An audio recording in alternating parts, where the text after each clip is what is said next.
नमस्कार, देश की बात आशुतोष के साथ में आपका बहुत बहुत स्वागत है। खास मुद्दे को लेकर आपका दोस्त आशुतोष एक बार फिर हाजिर हो चुका है। वैक्सीनेशन की प्रक्रिया शुरू हो चुकी है और सिर्फ देश की नहीं पूरे विदेश की भी निगाह इस समय भारत पर टिकी हुई है।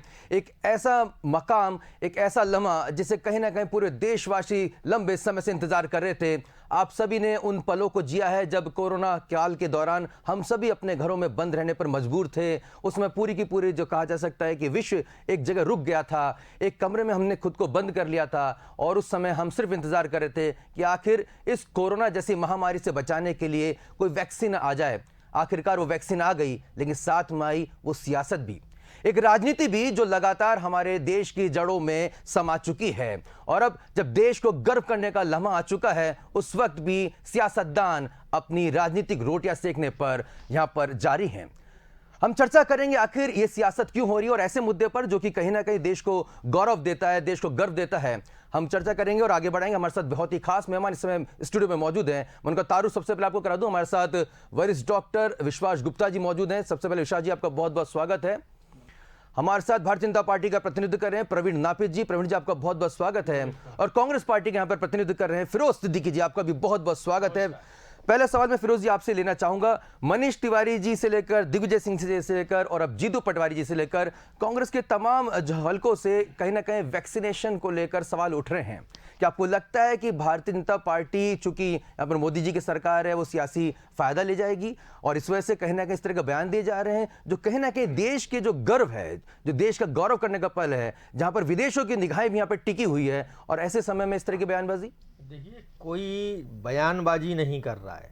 जो मेडिकल फ्रेटर्निटी की तरफ से बयान आ रहे हैं, आज ही जैसे गवर्नमेंट ऑफ इंडिया ने कहा कि रिस्ट्रिक्टेड इमरजेंसी यूज़ कोविशील्ड और कोवैक्सीन, तो सवाल पूछना लाजमी है कि भाई ये इमरजेंसी यूज़ क्या है, ये सवाल पूछा। दूसरा आपको देश के वैज्ञानिकों पर भरोसा नहीं, भरोसे का, के डॉक्टरों पर भरोसा नहीं भाई हमारा कहना ये है कि जो लोगों में शंका है, किसी व्यक्ति की मौत हो गई और उसके बाद आपने जो था मीडिया ने खुद ने ही सवाल उठा दिए कि 9 जनवरी को आपने कमेटी बनाई, कोई आपने जांच कर ली, कोई रिपोर्ट आ गई। ये मीडिया ने ही सवाल उठाया, अलग अलग किस्म से लोग सवाल उठा रहे हैं। तो जब गवर्नमेंट ऑफ इंडिया को ये कहने की क्या ज़रूरत है कि ये रिस्ट्रिक्टेड इमरजेंसी यूज़ है। फिर जब सारे देशों के प्रधानमंत्रियों ने, राष्ट्राध्यक्षों ने ये वैक्सीन को लगवाया और इसका शुभारंभ किया, हमारे देश में भी यही होना चाहिए था। अब आपने वो किया नहीं,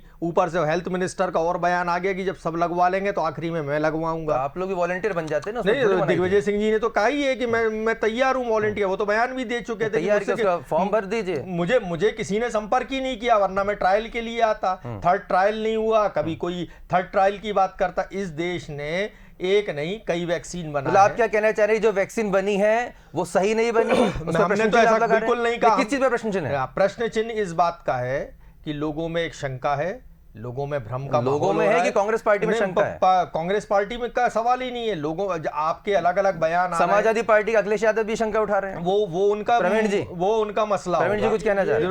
रुकिए प्रवीण जी का कमेंट ले। देखिए, इस समय क्या है, आप सियासत करिए, राजनीति करिए और बहुत अच्छे से करिए, और विपक्ष की भूमिका निभाई हम भी चाहते हैं।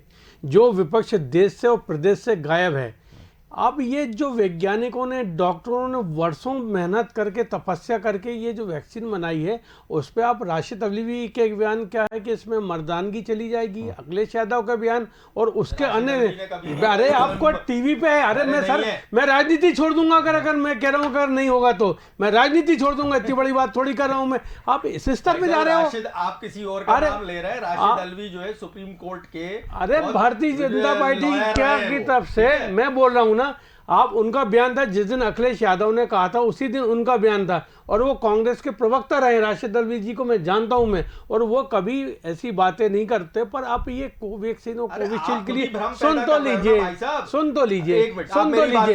लीजिए। आपके हेल्थ मिनिस्टर क्यों ऐसा कह रहे हैं कि मैं सबसे आखिरी में लगवाऊंगा? ऐसा नहीं, जबकि नरोत्तम मिश्रा जी ने आज से 15 दिन पहले कहा था कि मैं कोई नहीं बनना। उन्होंने कहा आपकी Z+ सिक्योरिटी, इसलिए आपको नहीं लगाया जा सकता। ऐसा नहीं, हमने तो मीडिया में यही आपको नहीं। एक मिनट, ये जो प्रश्न चिन्ह उठ रहे हैं, हमने डॉक्टर साहब भी हमारे साथ मौजूद, डॉक्टर विश्वास गुप्ता जी। विश्वास जी, वैक्सीनेशन लेकर राजनीति चल रही है, लेकिन ये कितनी इफेक्टिव है ये वैक्सीन, क्योंकि देश भर में इसका स्वागत हो रहा है, लोग कहीं ना कहीं खुश हैं, प्रसन्न हैं, वॉलंटियर्स यहाँ पर सामने आ रहे हैं, हमारे कोरोना वॉरियर्स को सबसे पहले यहाँ पर लगाया जा रहा है। आप इस वैक्सीनेशन को कैसे देखते हैं? देखिए आशुतोष जी, वैक्सीनेशन एक हम कह सकते हैं कि एक माइलस्टोन है जो हमने अचीव किया है अपने पिछले 1 वर्ष में, जब से हम कोविड से लड़ रहे हैं। कोविड से होने वाली मौतों को हम लोगों ने अपनी आंखों के सामने देखा है कि किस तरह से लोग आए और हमें समय भी नहीं मिला और हम उन लोगों को बचा नहीं पाए। तो वैक्सीन हम कहीं ना कहीं, मैं इस बात को अप्रिशिएट करूंगा, इसको प्रोत्साहन दूंगा कि वैक्सीन एक बहुत अच्छी चीज़ है जो इस कोविड काल में हमारे लड़ने में हमारे लिए सहायक होगी। रही बात वैक्सीन की एफिकेसी की, तो अभी तक जितने भी देशों में ट्रायल्स हुए हैं उनके आधार पर हम ये कह सकते हैं कि 90 से 95% तक एफिकेसी है। रही बात साइड इफ़ेक्ट की, तो जितने भी वैक्सीन अभी तक हम जब से वैक्सीनेशन की एरा आई है तब से हम लोग अगर हम बात करें तो वैक्सीन में आज तक कोई ऐसा मेजर साइड इफ़ेक्ट कभी नहीं देखा गया किसी भी किसी भी वैक्सीन को लेके। मैं सिर्फ कोरोना की बात नहीं कर रहा हूँ, अन्य बीमारियों के जो वैक्सीन हम लोग लगाते हैं आज तक कभी ऐसा कोई मेजर साइड इफ़ेक्ट देखने को नहीं मिला है। तीसरी बात कि भारत जो है, पहले हमें सबको पता है कि भारत दुनिया में सबसे ज़्यादा वैक्सीन निर्माण की प्रक्रिया में शामिल है। भारत सबसे ज़्यादा लीडिंग देश है जो कि वैक्सीन का निर्माण करता है और पूरे दुनिया में वैक्सीन की सप्लाई करता है। दूसरी बात, भारत में दुनिया का सबसे बड़ा वैक्सीनेशन प्रोग्राम ऑलरेडी चल रहा है। तो हम लोगों को कहीं ना कहीं वैक्सीन को लेके काफ़ी एक्सपीरियंसेस पहले हैं। हाँ, मैं ये बात मानता हूँ वैक्सीन काफ़ी नया है, हो सकता है कुछ ऐसी रिएक्शंस हों जो के बारे में हमें अभी नहीं पता हो, फ्यूचर में जाके पता लगे। If you can compare with the polio vaccination sir, क्या उस वक्त भी ऐसे ही होता था? डेफिनेटली एक बहुत इंपॉर्टेंट चीज़ आपने ये मुद्दा उठाया है। पोलियो वैक्सीन और इसमें बहुत ज़मीन आसमान का अंतर है। देखिए सॉरी, पोलियो वैक्सीन के विषय में बताऊं मैं आपको, तो पोलियो वैक्सीन में वायरस एक जिंदा वायरस होता था जिसे कि हम बॉडी के अंदर डालते थे। तो उसके कारण जरूर एक साइड इफेक्ट होता था कि वो खुद वायरस अपने आप में बीमारी पैदा कर दे। लेकिन हम ये जो कोविड का वैक्सीन बनाया है ये मरा हुआ वायरस है, या सिर्फ उसका आरएनए हम यूज़ करते हैं। सो अलग अलग प्रक्रियाएं होती हैं। आप कह सकते हैं सामान्य शब्दों में कि मरा हुआ वायरस है, ये बॉडी के अंदर जिंदा नहीं होगा। ये सिर्फ बॉडी के अंदर पहचान करवाएगा कि असली वायरस कैसा दिखता है, ताकि कभी जब असली वायरस अंदर आए तब बॉडी उससे सीधे सीधे लड़ पाए। डॉक्टर साहब एक चीज और सवाल करूंगा, ये रेस्ट्रिक्टेड इमरजेंसी यूज क्या होता है? आज गवर्नमेंट ऑफ इंडिया इनकी शंका का जरूर समाधान कर दिएगा। जी बिल्कुल बिल्कुल। रेस्ट्रिक्टेड इमरजेंसी यूज का यहाँ पे तात्पर्य यह है कि वैक्सीन का निर्माण, देखिए अभी 125 करोड़ 140 करोड़ की जनसंख्या भारत देश में है। अकेले भारत देश में ही नहीं, वैक्सीन की सप्लाई हमें बाहर के देशों में भी करना है। तो कहीं ना कहीं प्रोडक्शन और सप्लाई चेन मेंटेनेंस की व्यवस्था कर पाना इतने जल्दी इतने बड़े लेवल पे संभव नहीं हो पाएगा। इसलिए अभी हम रेस्ट्रिक्टेड इमरजेंसी का मतलब है कि पहले हेल्थ केयर प्रोवाइडर्स जो हैं, हमारे डॉक्टर्स, नर्सेज और सफाई कर्मी या अस्पताल से जुड़े हुए सभी लोग, दूसरे नंबर पर हम लेके आएंगे 60 साल से ऊपर के लोगों को, जिनके पास जोखिम ज्यादा था, उन्हें पहले वैक्सीनेशन दिया। फिरोज सिद्दीकी जी, ये जो शंका है, ये कांग्रेस पार्टी की आदत बन चुकी है क्या? जब भी कहीं ना कहीं हम एयर स्ट्राइक करते हैं, सर्जिकल स्ट्राइक करते हैं, कांग्रेस पार्टी प्रश्न चिन्ह लगा देती है कि साहब हुआ कि नहीं, और सबूत दो। ये मतलब ये तो गर्व करने वाली बात है पूरे, मतलब आप समझिए कि पूरे विश्व भर में भारतवर्ष की तारीफ हो रही, इतना बड़ा हमारी जनसंख्या का देश है। अगर ये वैक्सीनेशन प्रक्रिया चालू करते तो इस देश के वासी तो आप लोग भी हैं, आपको भी गौरव करना चाहिए, आपको भी गर्व करना चाहिए। रुकिए एक मिनट, ये बात सरकार को क्लियर करना चाहिए। नंबर एक, क्या क्लियर करना चाहिए? ये कि रिस्ट्रिक्टेड इमरजेंसी यूज के लिए है, ये इतने लोगों के लिए। आप ही के जो लीडर हैं वो खुद कह रहे हैं, ये तो दिग्विजय सिंह का स्टेटमेंट है, I am happy that government of India has cleared Covishield and Covaxin for restricted emergency use. वो खुद कह रहे हैं, तो उनको पता है ये रेस्ट्रिक्टेड इमरजेंसी यूज के लिए, तो आपको जानकारी नहीं है? नहीं तो आप गवर्नमेंट कांग्रेस में दो फाड़ हो गई क्या? नहीं, गवर्नमेंट ऑफ इंडिया को बोलना चाहिए ना। ये बात वो तो खुद ही कह रहे हैं, बोल रहे हैं, इंडियन डॉक्टर्स बोल रहे हैं। नंबर 2, नंबर 3 बात आप समझिए कि जब ये विशाल गुप्ता जी के क्लिनिक से या हॉस्पिटल से निकली वैक्सीन नहीं है, ये गवर्नमेंट ऑफ इंडिया के द्वारा ही जो है ये पूरा का पूरा अभियान चलाया गया। और ये है कि ये कि खुद हेल्थ मिनिस्टर ने कहा कि इसका 3rd ट्रायल नहीं हुआ। क्यों कहा ऐसा? अरे 3rd ट्रायल नहीं, एक्सपर्ट की एडवाइस लेते हैं, एक्सपर्ट मौजूद है। डॉक्टर विश्वास ये डॉक्टर विश्वास एक्सपर्ट हमारे साथ मौजूद है। रुक जाइए, ये पूछ लेते ना, ये 3rd ट्रायल नहीं हुआ है सर, इसका क्या महत्व है? क्या होता है, वैक्सीन के ट्रायल में 4 फेजेस होती हैं, जिसमें कि तीसरा फेज हम लोगों ने किया है। हाँ, ये मैं बिल्कुल मानता हूँ, तीसरा फेज काफी हमने जल्दी में किया है, जो सामान्य दवाओं में हम इतने जल्दी नहीं कर पाते हैं वैक्सीन का। लेकिन चूंकि कोरोना से लगातार मृत्यु बहुत ज्यादा हो रही थी, तो दुनिया के सभी देशों में फेज 3 ट्रायल की यही प्रक्रिया अपनाई गई है जो हमारे देश में अपनाई गई है। एक और बचा है जैसे हम फेज 4 ट्रायल बोलते हैं, वो वैसे भी कम्युनिटी लेवल पे होता है, जब तक वैक्सीन लगेगा नहीं फेज 4 ट्रायल वैसे भी नहीं हो पाएगा। अच्छा, मतलब फेज 3 ट्रायल के बाद कोई भी उसका पालन किया गया साहब, अगर सामान्य अर्थों में पूछूं मैं तो? हाँ, पालन किया गया है तभी उसके बाद, क्योंकि आप भारत देश के लिए बात करते हैं, दुनिया के सारे देशों में वैक्सीन राजनीति क्यों? मेरे ख्याल से हम तो 12वें या 13वें देश है जिसमें वैक्सीन लगा। खुद ही आप कांग्रेस पार्टी का लीडर कर रहे हैं, आपके नेता कर रहे हैं, दिग्विजय सिंह जी कर रहे हैं, मनीष तिवारी जी कह रहे हैं, जीतू पटवारी जी का स्टेटमेंट आया है। क्या कहा? अरे जब गौरव करो ना, यहाँ पे गर्व करो, यहाँ पे फक्र करो कि भाई हमारी जो भारत ने इतना बड़ा कारनामा करके दिखाया। वैक्सीन बनाया है क्या? आईसीएमआर ने कितने वैक्सीन बना दी हमारे? तो वो भी भारत नहीं बनाया ना, तो बने हैं ना। ये तो नेहरू जी की उस सोच को सलाम जिन्होंने चुनौती भारत भारत ने ये कहा था। हाँ, तो वही मैं कह रहा हूँ आपसे। आप लोग मानते क्यों? अरे हमने कब कहा कि ये वैक्सीन असुरक्षित है? बताओ कौन सा ट्वीट है, बताओ कहाँ है ये ट्वीट? कैसे कौन सी पार्टी? लगाइए तो ठीक है, बताओ बताओ, हाँ बताओ बताओ बताओ, दिखाओ हमको। अरे हमको दिखाओ, ये दिखाएंगे ना? अरे हमको दिखाइए, आप दिखाइए। प्रश्न क्यों लगा रहे हैं आप? कब लगाया हमने प्रश्न? अब लगाया हमने। ट्रायल को पूरा नहीं किया गया, मनीष तिवारी जी कह रहे हैं। ये देखिए, ट्रायल को पूरा नहीं किया गया, वो बात सामने आई। सवाल उठा रहे हैं, this goes against the entire doctrine of informed consent. Congress informed consent के खिलाफ ये बता रहे हैं। डॉक्टर साहब बैठे हुए उन्होंने कह रहे हैं पूरा मापदंडों का पालन किया गया है। ये भी लिखा है कि मनीष तिवारी जी बोल रहे हैं, क्या दिक्कत है? ने कहा है वो तो ये भी कह नंबर 1 नहीं, उनका ट्वीट है। उन्होंने ये कहा। दूसरा, हमने प्रश्न चिन्ह कब लगाया? हमने तो ये कहा कि लोगों में भ्रम। अब सुनिए, एक मिनट मनीष जी मेरी बात सुनिए, सॉरी फिरोज जी मेरी बात सुनिए। अब जीतू पटवारी जी का स्टेटमेंट आता है, पूर्व मंत्री हैं, आपके जो मीडिया प्रभारी हैं, अगर मुख्यमंत्री या स्वास्थ्य मंत्री पहले वैक्सीनेशन लगाए तो वैक्सीन पर ज्यादा भरोसा बनता। मैं भी वैक्सीनेशन कराता। अगर सरकार के जो नुमाइंदे वो पहले लगा दे तो देखिए साहब, गरीबों की चिंता नहीं है। अगर गरीबों को पहले लगा, पहले क्यों नहीं लगाया? ये किस तरह का लॉजिक है? आप वॉलंटियर बन जाए। जीतू पटवारी जी को मना किया किसी ने? ये तो दिग्विजय सिंह जी ने कहा, मेरे को मुझसे किसी ने संपर्क नहीं किया, मैं वॉलंटियर बनने को तैयार हूं। लिखा है उन्होंने, पढ़िए ना ट्वीट में लिखा है उन्होंने। अरे उनसे संपर्क नहीं, अगर उनको वो वॉलंटियर बनने के लिए संपर्क क्या उनको किसी के जरूरत है? क्या दिग्विजय सिंह जी को क्या पता नहीं है कहां पर वॉलंटियर बनने के क्या करना चाहिए? नहीं, उन्होंने ट्वीट अगर वो वॉलंटियर बनना चाहते हैं तो उन्होंने ट्वीट में लिखा है, राज्यसभा के सांसद है, पूर्व मुख्यमंत्री है, ट्वीट में लिखा। तो ये ट्वीट, यही तो राजनीति हम पूछ रहे हैं, ये कैसी राजनीति? कब राजनीति हुई? यही राजनीति क्यों की जा रही है? राजनीति तो भारतीय जनता पार्टी कर रही है। आप कह रहे हो कि दिग्विजय सिंह जी से किसी ने पूछा नहीं? आप तो राजनीति भारतीय जनता पार्टी कर रही है। मुख्यमंत्री जा रहा है, बीजेपी कार्यालय में टीके लग रहे हैं। सुनिए ना, सुनिए ना, मुख्यमंत्री गए, वो स्टूल पे बैठ गए, दूसरे को टीका लगवा रहे हैं, लोग भ्रम में पूछ रहे हैं। सुन पहले बात पूरी हो जाए। स्वास्थ्य मंत्री कह रहे हैं सब लगवा लें, उसके बाद मैं लगवाऊंगा। लोग पूछ रहे हैं भैया ये क्यों नहीं लगवा रहे, इसमें कुछ है तो नहीं टीके में? तो आप काय के लिए आ रहे थे? आप आज तक कभी पूरे देशों में इतने टीके बने हैं, तो इतने टीके लगे, सारे देश के राष्ट्राध्यक्षों ने लगवाए, और हमने तो ये और हमने साथ में ये नहीं कहा, और हमने सरकार के नुमाइंदे से जवाब दे लेते हैं। प्रवीण जी जवाब दीजिए। मेरा कहना यह है कि जब उन्होंने कहा कि पहले फ्रंट लाइनर, दूसरे डॉक्टर, तीसरे नर्स, उसके बाद सुरक्षा कर्मी, ये मापदंड पहले से तय कर दिए। अब हम सबसे आगे खड़े जाए, कह ले भैया सरकार उनकी है तो पहले खुद को बचाव कर रहे हैं, अपने परिवार को बचाव कर रहे हैं। ये तो आप सोच रहे हो ना? सोच क्या रहे हैं सर? सोच रहे हो? अरे सर, हम अपनी जान की परवाह किए बगैर, ये तो आप सोच रहे हो सर। सारे के सारे लोग हम तो कह रहे हैं काल में भारतीय जनता पार्टी ने, अरे हमको तो आपने तो इनको गिद्ध बताया था, आपने तो इनको गिद्ध बताया था मीडिया को। हमने कभी कुछ नहीं कहा। अरे आपने तो सुप्रीम कोर्ट में किया, ये पूछ लो इनसे, कभी कुछ सुप्रीम कोर्ट में कह के आए थे। यहाँ पे वैक्सीन की बात कर रही है, आप वहाँ की बात करो। फिर मैं ये नहीं कहना, कमलनाथ जी ने कहा था कि मैं समझदार हूँ, तुम ज्यादा मीडिया वालों को मैं समझ जाऊंगा। ये लॉकडाउन की बात की ना आपने, तो वो हमने उस बात मीडिया पर राजनीति छोड़ दी साहब, वैक्सीनेशन राजनीति कर लीजिए। हमने एक ही बात, वैक्सीनेशन राजनीति क्यों की जा रही है? सवाल हमारा सुन लीजिए, ये देश का गर्व का गौरव का लम्हा है, इस पर राजनीति क्यों की जा रही है? सवाल हमारा, सवाल आपका ये है, स्वदेश के सम्मान की बात है, इस पर गर्व क्यों किया जा रहा है? इस पर किस तरह सवाल उठाया? ये सवाल हमारा।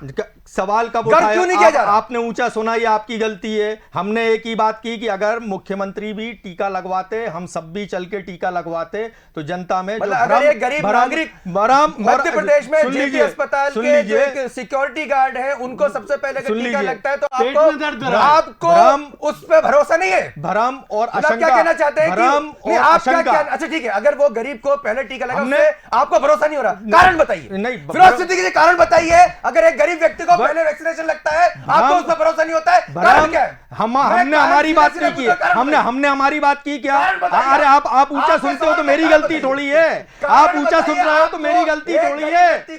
अरे भैया आप ऊंचा सुनो तो मेरी गलती थोड़ी है। आपने सवाल उठाया कि आपके नेता कह रहे हैं कि साहब आपके मंत्री लगाएंगे, मुख्यमंत्री लगाएंगे तो भरोसा होगा। नहीं, हमने ये कहा कि आम जनता को भरोसा, आशंका कुशंकाओं को दूर करने के लिए मुख्यमंत्री भी लगवाएं और हम सब भी चल के विधायक भी लगवाएं, ताकि जनता में क्यों बनाया ये फेज वाइज? अरे ये क्यों बनाया फेज वाइज? फिर आप बता दीजिए रेस्ट्रिक्टेड इमरजेंसी इसका क्या अर्थ होता है? इसका कोई फेज डिसाइड किए गए, पहले चरण में कैसे, दूसरे चरण में कैसे, फिर बताएं। जी हाँ, बस रेस्ट्रिक्टेड इमरजेंसी जैसा मैंने अभी आपको बताया केवल इतना है कि हम सप्लाई चेन मेंटेनेंस नहीं कर पाएंगे। 100-125 करोड़ लोगों की आबादी इस देश में है, तो सबसे पहले हम फ्रंटलाइन वर्कर्स, दूसरे नंबर पे 60 साल से ऊपर के व्यक्ति, और तीसरे नंबर पे 60 साल से कम के वो व्यक्ति जिनको पहले से डायबिटीज़, ब्लड प्रेशर या अन्य कोई बीमारी है, उनको हम लगाएंगे। और तीसरे फेज़ में जाके हम सामान्य नागरिकों को लगाएंगे। तब तक जब तक तीसरा फेज़ आएगा, मुझे लगता है कि काफ़ी सारे वैक्सीन का निर्माण ऑलरेडी हो चुका होगा। तब तक आपको ये वैक्सीन मार्केट में सामान्य दवाओं की तरह अवेलेबल होगा। आप अपने डॉक्टर की सलाह लेकर आराम से इस वैक्सीन को लगवा सकते हैं। मुझे लगता है जल्दी ये समय भी आ जाएगा। कितना समय लगेगा ये कहना भी मुश्किल है। एक चीज आशुतोष जी मैं ऐड करना चाहूंगा इसमें, मतलब थोड़ा सा लीक से हटके है, लेकिन एक पुराने इंसिडेंस में आपको बताना चाहूंगा। पोलियो के समय में एक बार एक घटना हो चुकी है कि हमारे देश के कुछ प्रदेशों में ये अफवाह फैलाई गई कि पोलियो वैक्सीन को पिलाने से नपुंसकता आती है। इस तरह की बातें उड़ाई गई थी, और आप यकीन मानेंगे उस समय की आप कुछ न्यूज उठा अभी भी इस तरह की बात है, तो उस समय कई परिवार के लोग जी तो अभी भी ये चीज मौजूद है। तो उस समय कई बार ये भी हुआ था, पल्स पोलियो की टीम जब पिलाने जाती थी दवा, उस समय तो हम टीचर्स को या दूसरे सरकारी कर्मचारियों को भी इस तरह की ट्रेनिंग देते थे, क्योंकि एडमिनिस्ट्रेशन बहुत ईजी था उसमें। सो उस समय कई बार उनके ऊपर घातक हमले भी हुए हैं। सो उस चक्कर में बहुत बड़ा नुकसान इंदौर में भी इस तरह की जो है। जी तो मैं आशुतोष जी एक चीज मैं बोलना चाहूंगा आपसे, इसका एक नुकसान मैं आपको बताता हूं। मैं पल्स पोलियो वैक्सीन की बात कर रहा हूं। उस समय एक बहुत बड़ा नुकसान हमारे साथ ये हुआ था कि दुनिया में पोलियो लगभग हर देश में खत्म हो चुका था, 4 देशों में बचा रह गया था। ये मैं आपको बता रहा हूं 2013-14 के आसपास की बात। केवल 4 देशों में, अनफॉर्चुनेटली भारत उनमें से एक था, एक बांग्लादेश था, एक अफगानिस्तान था। इस तरह के देश शामिल थे। हम लोग 4 साल लेट हुए हैं पोलियो को डिक्लेयर करने में कि हमारे यहाँ से पोलियो खत्म हो चुका है। सो ये कहीं ना कहीं अफवाहों के कारण था। पल्स पोलियो के वैक्सीन ऐसा कुछ नहीं, हम सालों से लगाते आ रहे थे। उसी के बाद आपने देखा होगा अमिताभ बच्चन और सचिन तेंदुलकर ऐड करते थे 2 बूंद जिंदगी की, उसी के बाद चालू हुआ था। उससे पहले पल्स पोलियो के लिए कोई ऐड की जरूरत नहीं पड़ती थी। सो हमें कहीं ना कहीं एक्स्ट्रा एफर्ट डालने पड़े अपने आप को पोलियो से निकालने के लिए। सो किसी भी मेडिकल चीज़ को लेकर, किसी भी टेक्निकल चीज़ को लेकर मैं हमेशा चाहता हूँ कि हम लोग जो भी चर्चा करें, हम लोग जो भी तथ्य रखें, वो किसी न किसी साइंटिफिक बेस पर हो, किसी वैज्ञानिक आधार पर हो, वैज्ञानिक आधार पर हो। हाँ, सिर्फ मीडिया में छपी खबरों के आधार पर या किसी की शंका के आधार पर अगर हम कुछ भी बोलते हैं, तो आप सभी लोग गणमान्य नागरिक हैं यहाँ के देश के। आप सभी लोगों को इस बात का ध्यान रखना चाहिए कि जनता आपकी बात सुनती है, आपकी बात समझती है, और अगर इसका प्रभाव जनता पे किसी भी तरह से नेगेटिव पड़ा तो कहीं ना कहीं ये सभी गणमान्य नागरिकों की जिम्मेदारी भी बनती है। फिरोज जी, मेरा बिल्कुल सामान्य से सवाल है, बिल्कुल ध्यान से सुनिएगा, क्योंकि मेरे लगता है कि काफी टेक्निकल इश्यूज आपके क्लियर हो चुके हैं। तकनीकी तौर पर आपको पता चल गया कि यहाँ आके हुए हैं। स्वदेश न्यूज का धन्यवाद आप दे सकते हैं। स्वदेश और ये स्वदेश न्यूज के भी टेक्निकल जो दिक्कतें थी वो पता स्वदेश न्यूज को भी चल गया कि रिस्ट्रिक्टेड इमरजेंसी यूज का मतलब क्या होता है। वरना भारत स्वदेश न्यूज को पता था, नहीं था, स्वदेश न्यूज को पता था। स्वदेश न्यूज सच को सामने लाने का प्रयास कर रहा है। आप तो बता दो, मुझे दिखा दो कहां। यही वजह है कि हमने एक्सपर्ट को यहाँ पर बैठा है। नहीं, अब आपके नेता भी बिना पढ़े स्टेटमेंट दे रहे हैं क्या? नहीं, बिना पढ़े गवर्नमेंट ऑफ इंडिया ने एक सुन लीजिए गवर्नमेंट ऑफ इंडिया ने एक बात खुद ही सुतंगा छोड़ो और फिर खुद ही कहो। अब आज डॉक्टर साहब का धन्यवाद कि उन्होंने हमें समझाया कि रिस्ट्रिक्टेड इमरजेंसी यूज का मतलब क्या होता है। गवर्नमेंट ऑफ इंडिया मतलब भारत सरकार, यानी कि मोदी सरकार। उसका तो हमें तो नाम से ही चढ़े। नहीं, चलिए मोदी सरकार फंस गए आप लोग। ये कह रहे हैं कि मोदी सरकार जी के जाल में फंस गया। क्यों समझ नहीं पाए आप? क्यों गुगली समझ नहीं पाए? आप गुगली कह रहे हैं? गुगली जो लोग अगर इसी तरीके वो खुद भी नहीं समझ पा रहे कि रिस्ट्रिक्टेड इमरजेंसी यूज क्या होता है, ठीक है, वो तो खुद ही नहीं समझ पा रहा है। साबुन से हाथ धोना नहीं, साबुन से हाथ धोना चाहिए। हमने कहा हमें नहीं धोना। सही बात है, क्योंकि हम तो विपक्ष में हैं। विपक्ष को क्या समझ में नहीं आ रहा है? नहीं, वो क्या है ये बात समझ में नहीं आती। किसान आंदोलन होता है, राहुल गांधी जी इटली चले जाते हैं, समझ में नहीं आता है। भारत अगर सर्जिकल स्ट्राइक करता है, एक मिनट, भारत अगर सर्जिकल स्ट्राइक करता है, आप सवाल उठाते हैं कि सवाल ऐसा क्यों हो रहा है? क्यों हमने मतलब सवाल उठाया? राफेल, आज राफेल जो जो है वो भारत चीन सीमा पर तैनात होकर देश की सुरक्षा में एक अहम योगदान दे रहा है। आप लोगों ने हल्ला मचा दिया। मतलब जब जब भारत के गौरव की बात आती है, कांग्रेस पार्टी इस तरह से क्यों मतलब सवाल उठाती है? क्या भारत के गौरव से, स्वदेश के गौरव से कांग्रेस इत्तेफाक नहीं रखती है? नहीं, क्या है, कुछ मूर्ख लोग ऐसे हैं कि जो वैज्ञानिकों की मेहनत को अपनी मेहनत हम तो भारत की उपलब्धि कहेंगे, भाजपा की उपलब्धि नहीं है, कांग्रेस की उपलब्धि नहीं है, भारत की है। बिल्कुल, हम तो कहते हैं भारतवासियों के लिए गर्व का क्षण है आज। और आज आप बोल दीजिए, आप ये भारतवासियों के गर्व का क्षण है? क्यों नहीं है? भारतवासियों के गर्व का विषय है। अरे इससे पहले हमने बड़ी बोलिए ना, ये भारत के वैज्ञानिकों के गर्व का विषय है। अरे आपके कहने से नहीं बोलूंगा मैं, ठीक है? अरे आप अपने मन से बोल दीजिए। ठीक है। और आप ये सुन लीजिए फूफा जी वाली जो स्टाइल है ना, मैं ऐसे नहीं बोलूंगा। आप तो जो इच्छा करे आप बोलिए, लेकिन आपको गर्व करना होगा भारत के वैज्ञानिकों पर। हमने सवाल कब उठाया? अरे मैंने तो आपकी इतनी बड़ी उपलब्धि हासिल की है। अरे आशुतोष भाई, अब आप ऊंचा सुनने लगे, मेरी क्या गलती? मैंने तो खुद कहा कि नेहरू जी की उस बड़ी सोच को सलाम, जिन्होंने भारत ने एक नहीं इससे पहले कई वैक्सीन बनाए, और ये हमारे वैज्ञानिकों की जो काबिलियत है उसको सलाम। मैं तो खुद पहले बोल चुका, नहीं हो तो रिवाइंड करा लो। नेहरू जी, ठीक है, हम तो साहब नेहरू जी का भी सम्मान करते हैं, हम तो तमाम। आप मोदी जी का हम भी करते हैं साहब, उनका सम्मान नहीं करेंगे जाएंगे कहाँ हम? ये प्रसारण सब देख रहे साहब, कहीं आप कांग्रेस पार्टी के वापस मुख्यालय में जाए और आपसे पूछेंगे अरे साहब, उसमें हमारे प्रधानमंत्री हैं, वो जो कह दें वो बहुत बड़ी चीज है। आप वो तो ठीक है, गौरव का विषय था, ठीक है डॉक्टर साहब आपने बताया। और ये पहली वैक्सीन है जिस पे इतनी कंट्रोवर्सी फैली है। अमेरिका की वैक्सीन में अमेरिका के लोग विश्वास नहीं कर पा रहे हैं, उसको फेंक रहे हैं। और हमारे लिए स्वाभिमान गौरव का विषय जो आपने कहा वो यह है कि कई देश हमसे हमारी वैक्सीन ले रहे हैं और हमसे हमारी वैक्सीन मैं चाहता हूँ कि मेरा उच्चारण सही है। मैं डॉक्टर साहब मलेरिया की अपनी दवाई थी मुझे ये भी याद आ रहा है कि जब कोरोना बिल्कुल अपने उफान पर था, तब इसी मलेरिया की दवाई जो भारत ने कई देशों में भेजी, अमेरिका में भी इसकी खेप शायद पहुंचाई गई थी, मुझे यहाँ तक याद आ रहा है। और अब देखिए, कहीं ना कहीं भारत के गौरव का क्षण है कि जिस बीमारी से पूरा विश्व जूझ रहा था, और कहीं ना कहीं ये चीनी कोरोना वायरस जो फैलाया गया था, उसका इलाज भारत में कर दिया गया है। और बहुत मुमकिन है कि भारत सरकार को जिस तरह से तमाम देशों से रिक्वेस्ट आ रही, डिमांड आ रही है, इसने कहीं ना कहीं भारत के विश्व गुरु की बनने की राह में एक कदम आगे बढ़ा दिया है। और निश्चित तौर पर हम सभी स्वदेश के लिए, सभी भारतवासियों के लिए गौरव का क्षण है। राजनीति इसमें नहीं होने चाहिए, ये गर्व का क्षण है, ये भारत के लिए है, ये किसी सरकार के लिए नहीं। भाजपा, कांग्रेस, सपा, जिस तरह से स्टेटमेंट आ रहे हैं, समाजवादी पार्टी के जो नेता अखिलेश यादव जी ने कहा कि साहब ये तो भाजपा की वैक्सीन है, मैं नहीं लगाऊंगा। ये जो स्टेटमेंट है ना, ये समझ से पर है, क्योंकि इस तरह के स्टेटमेंट हमारे दुश्मन मुल्क भी देते हैं। पाकिस्तान के तमाम नेताओं को सुनो तो उनके वक्तव्य और हमारे यहाँ के विपक्ष के वक्तव्य, उसमें कोई अंतर समझ में नहीं आता है। ये अंतर क्यों है और आखिर ऐसा क्यों हो रहा है, इस पर तमाम जो पड़ताल हमारी लगातार जारी रहेगी। लेकिन स्वदेश न्यूज स्वदेश के मुद्दे लगातार उठा रहता रहेगा। देखते रहिए स्वदेश न्यूज, मेरे साथ। नमस्कार।